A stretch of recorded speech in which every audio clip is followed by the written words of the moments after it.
Hello friends, welcome to study and success. और आज हम 23 मई के करंट अफेयर्स करेंगे।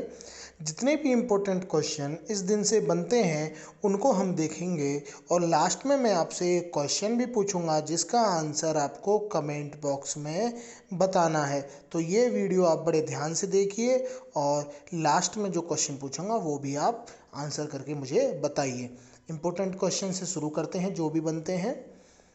छोटे व्यवसायियों की मदद के लिए फेसबुक द्वारा शुरू किए गए ई कॉमर्स उद्यम का नाम क्या रखा गया है? पहला क्वेश्चन है। तो जो स्मॉल जो बिजनेसमैन हैं उनके लिए फेसबुक द्वारा एक ई कॉमर्स उद्यम शुरू किया गया है जिसका नाम है शॉप्स। और फेसबुक के जो सीईओ हैं वो हैं मार्क जुकरबर्ग हैं जो वो इसके सीईओ हैं फेसबुक के। इसके अलावा जो फेसबुक की स्थापना हुई थी वो हुई थी 2004 में और कैलिफोर्निया में इसका हेडक्वार्टर है। ये बात आपको याद रखनी है। नेक्स्ट क्वेश्चन है।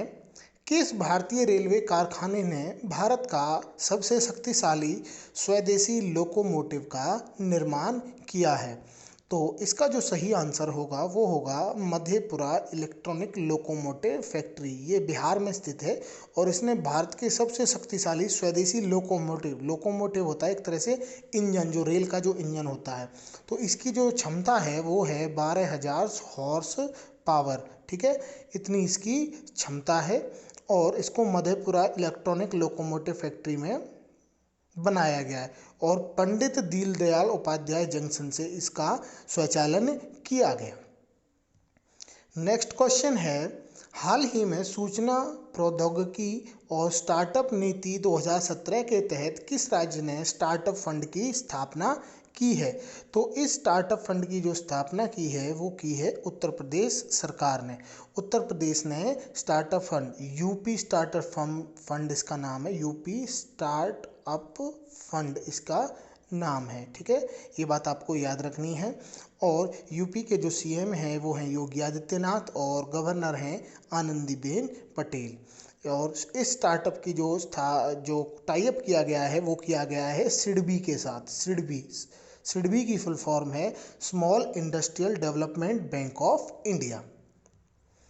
नेक्स्ट क्वेश्चन है। किस यूनिवर्सिटी ने हाल ही में ऑनलाइन एमए हिंदी कार्यक्रम का शुभारंभ किया है?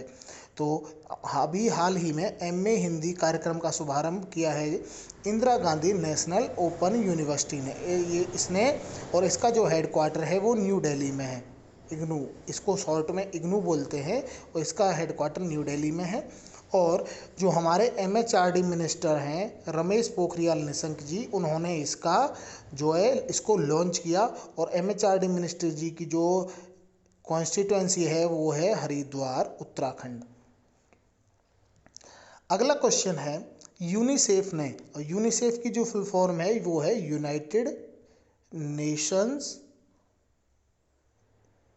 Children's fund. ठीक है, एक मिनट, चिल्ड्रंस फंड। तो इसने जो है कोविड-19 से प्रभावित बच्चों और परिवारों की मदद के लिए किस मोबाइल नेटवर्क प्रदाता कंपनी से हाथ मिलाया है? तो यूनिसेफ ने जो हाथ मिलाया है वो मिलाया है एयरटेल अफ्रीका के साथ। और यूनिसेफ की जो अभी हेड हैं वो हैं हेनरिटा एच फोरे। 11 दिसंबर 1946 को इसकी स्थापना हुई। ओएनजीसी ने संयुक्त उद्यम स्थापित करने के लिए किसके साथ समझौता किया है? तो ओएनजीसी की फुल फॉर्म है oil and natural gases corporation. ठीक है, ये आपको याद रखनी है। इसने जो अपने संयुक्त उद्यम स्थापित करने के लिए NTPC national thermal power corporation के साथ समझौता किया है। ओएनजीसी के जो हेड हैं फिलहाल वो हैं शशि शंकर और एनटीपीसी के हैं गुरदीप सिंह। एनटीपीसी का हेडक्वार्टर न्यू दिल्ली में है। अंतर्राष्ट्रीय जैव विविधता दिवस प्रतिवर्ष कब मनाया जाता है? तो अंतर्राष्ट्रीय जैव विविधता दिवस यानी कि इंटरनेशनल बायोडाइवर्सिटी डे है ये जो पूछा है ये कब मनाया जाता है, तो ये मनाया जाता है प्रतिवर्ष 22 मई को। ठीक है, 22 मई को। 15 मई को वर्ल्ड फैमिली डे मनाया जाता है। इसके अलावा 12 मई को मैंने बताया था आपको वर्ल्ड नर्सेज डे, और 21 मई को इंटरनेशनल टी डे और भारत में एंटी टेररिज्म डे मनाया जाता है। आपके लिए आज का प्रश्न है, विश्व बैंक समूह की नई मुख्य अर्थशास्त्री किन्हें चुना गया है। तो जो नई मुख्य अर्थशास्त्री है वो किन्हें चुना गया है, ये आंसर आपको मुझे कमेंट बॉक्स में बताना है।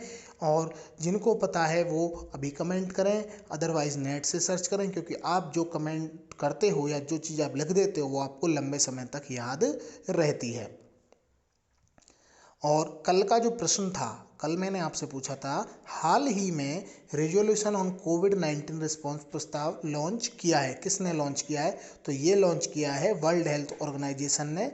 ठीक है, वर्ल्ड हेल्थ ऑर्गेनाइजेशन ने इसको लॉन्च किया है, WHO जिसको बोलते हैं। इसका हेडक्वार्टर जेनेवा स्विट्जरलैंड में है और इसकी स्थापना हुई थी 7 अप्रैल 1948।